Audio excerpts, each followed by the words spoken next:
Yeah, I want to dive into that, but as an aside, no. The reason why you'll get it in a second. As an aside, I've been really embarrassed in my handshake lately. It's because I've got a really bad case of tennis elbow. I've been playing a lot of pickleball, and so my elbow is destroyed. And so every time I was on tour for the last month, and every time I've shook someone's hand in a meet and greet, my hand was just like there, literally. And I felt so embarrassed. But every time I did a proper handshake, my elbow would hurt. Anyway, but so you just brought back all that trauma.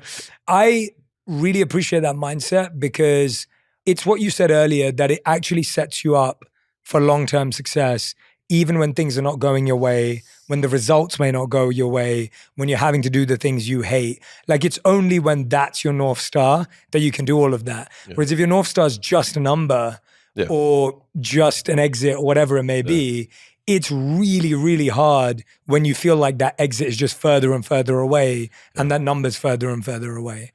And I'm sure that you've met, so many entrepreneurs that they have their exit and everyone almost has invariably the same story. I went to a beach, I drank Mai Tais for a month and then realized that this wasn't for me. Yeah. And so one of the refrains that I have in my head all the time is, you are the problem. Like me talking to me, but like we are the problem. And so we have this issue where we fundamentally just always want what we can't have. Single people want to get married people want to be single. And so it's more that we just want something different almost all the time. And so it's that desire, and you're the monk here, so you know more about this than I do. That's the issue. Like that's the core problem. And so even everyone right now who doesn't have a business is like, man, I would like to start a business someday. And then all the people who start businesses are like, my God, I can't wait to get out of this thing, right? And so it's just, there are pros and cons on both sides. There are trade-offs. And I would say that if there was a fourth myth that we would tackle, it's that people want the benefits of multiple paths without the trade-offs of each. Mm. And so I think one of the reasons, so there's lots of, content of like, talk to 80-year-olds and they'll tell you, their biggest life regrets. But what I find really interesting is that typically what they will do is they will assume all of the benefits of their current life and say, I also wish I had the benefits of this other path. Yes.